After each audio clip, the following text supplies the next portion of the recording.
just heard it's over with. And I think the career is over with for my next guest, an incredible five-time Pro Bowl tackle who just hung up his cleats after an extraordinary 12-year run. Terron Armstead, congratulations. How does this feel?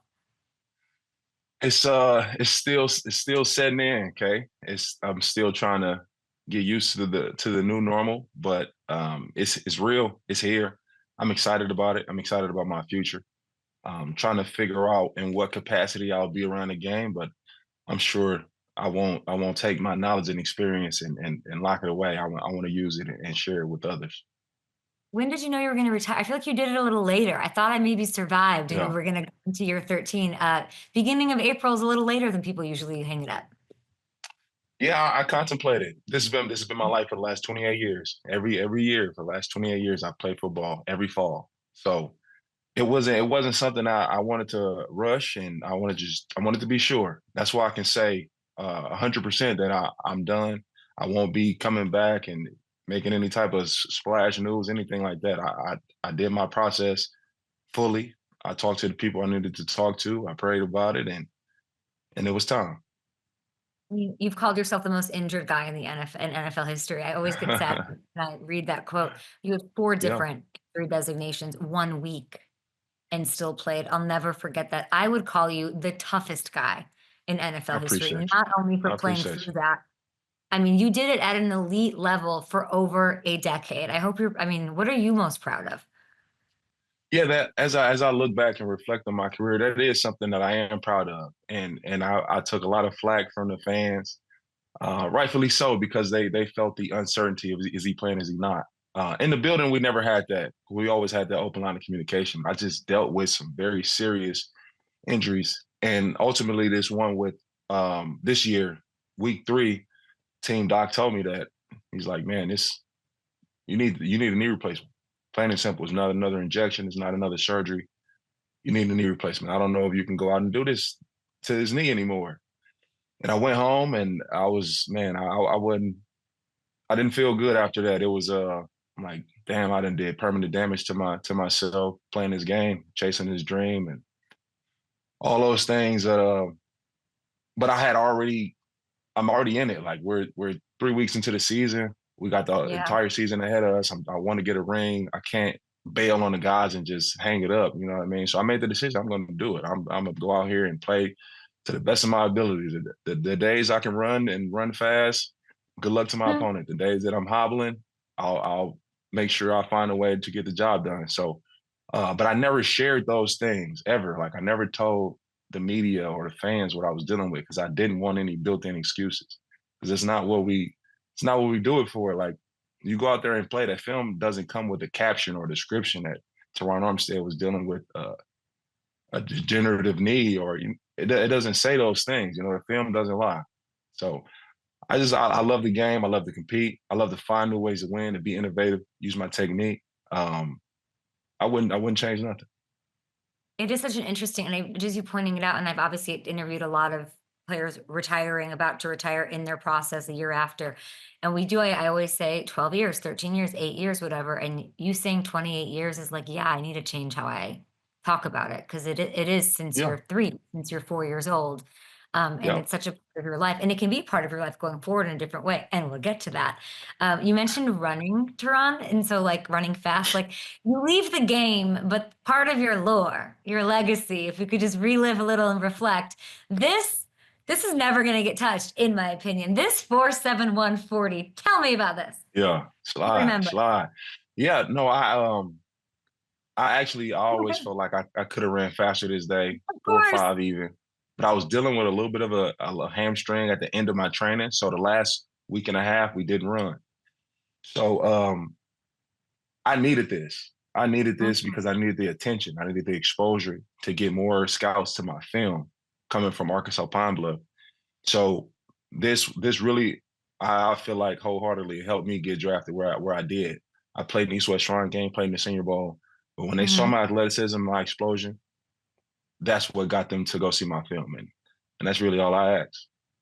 And it won't get touched It is so you were 306 pounds. I looked at that this Yeah, morning and was like, no, I don't, that math doesn't math, but shout out to being the highest drafted player in Arkansas Pine Bluff history off of that and appreciate your it. performance in those I big think moments. somebody will get it one day, Kay. Somebody one day. I just hope that it's somebody that's like that's actually he's gonna have a nice career, be Okay. around for a while. You know what I mean? I think it one day. Don't be The so nice. evolution of the athlete Um, is I don't want it touched. Nobody touch it. It's me not going to either. fall. Me It's either. going to stand. You're too lovely of a human being.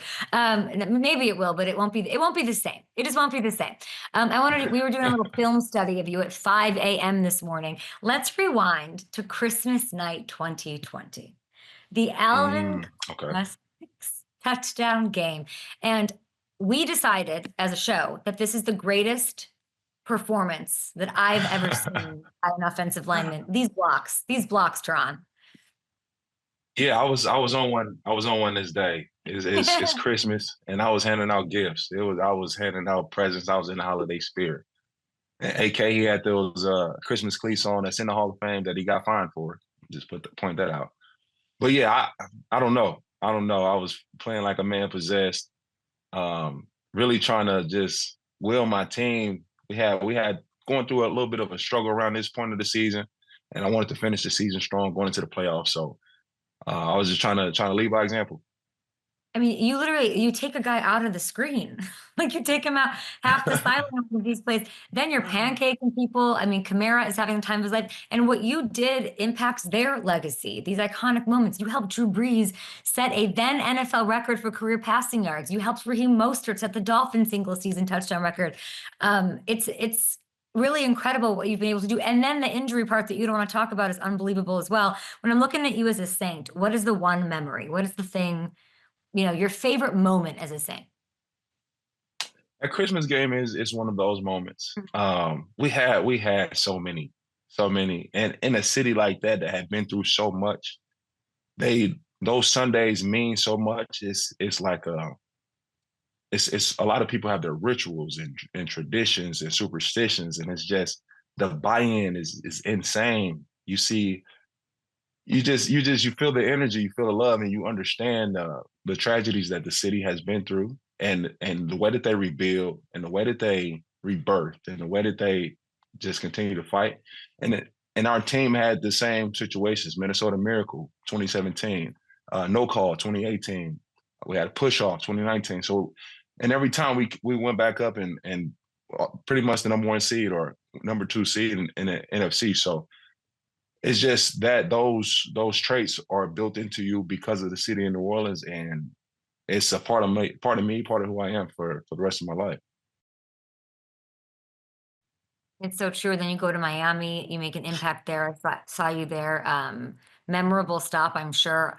I saw you at Honors, and I told you I'd interviewed Tyreek Hill that morning, and he told me Yeah, he needs to apologize. I need to mend fences after the way he handled the end of the season. Did he fix those relationships? Do you think he sticks in Miami?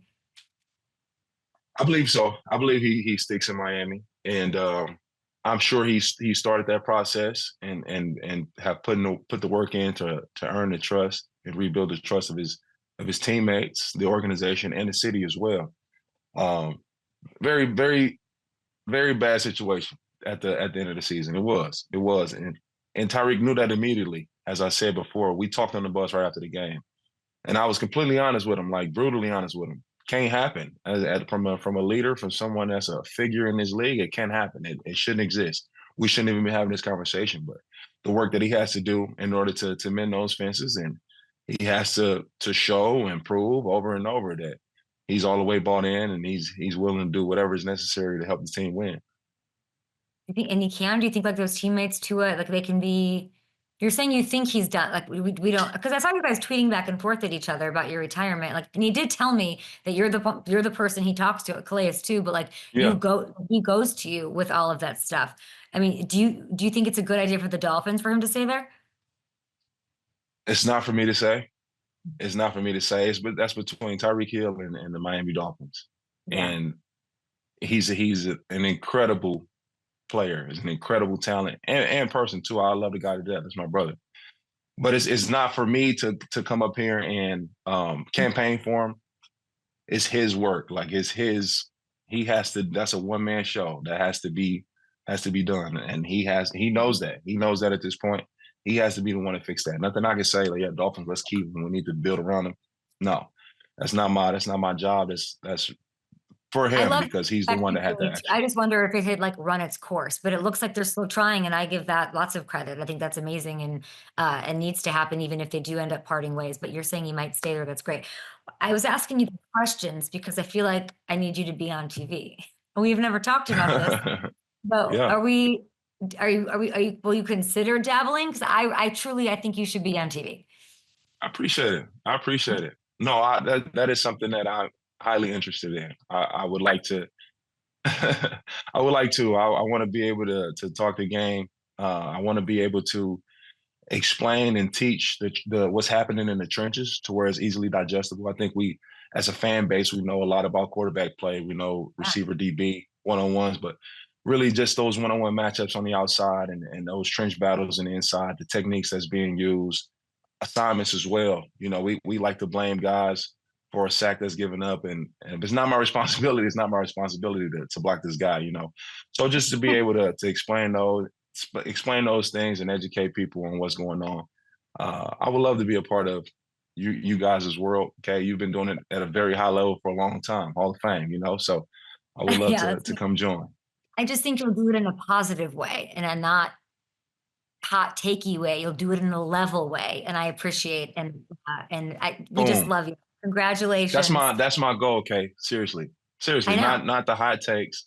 Yeah, I can criticize a player for playing bad and all those good things without trying to destroy him, destroy his character, his career. It's confidence. not necessary for sure. Yeah, we need you. Appreciate it. Okay, I'm well, I can't here. wait to see what happens. I really don't know, but I really think you should be on TV. So we're gonna have to talk about that later. Congrats on everything. Obviously, the Terron Armstead Foundation, all of your work with them. What did Sean Payton text quickly? What did Sean Payton text you when you retired? Anything? Yeah. He's been he called me yesterday and he wants me to work with him or for him in whatever capacity. So I love. we have to have another conversation. And I told him, Sean, get off my phone. But that's my guy. Okay, hold I on. You go love Sean. retire. You go enjoy your like golfing and knitting and all that stuff. Get bored and then go work for Sean and go win a Super Bowl. We'll Okay? see. He didn't exactly tell me what he wanted me to do, but he called me yesterday. Call your carve your lane there. You do whatever you want. All right, we have to go. We'll see. Bye, Teron. Congratulations. Thank you. Thank you. Bye.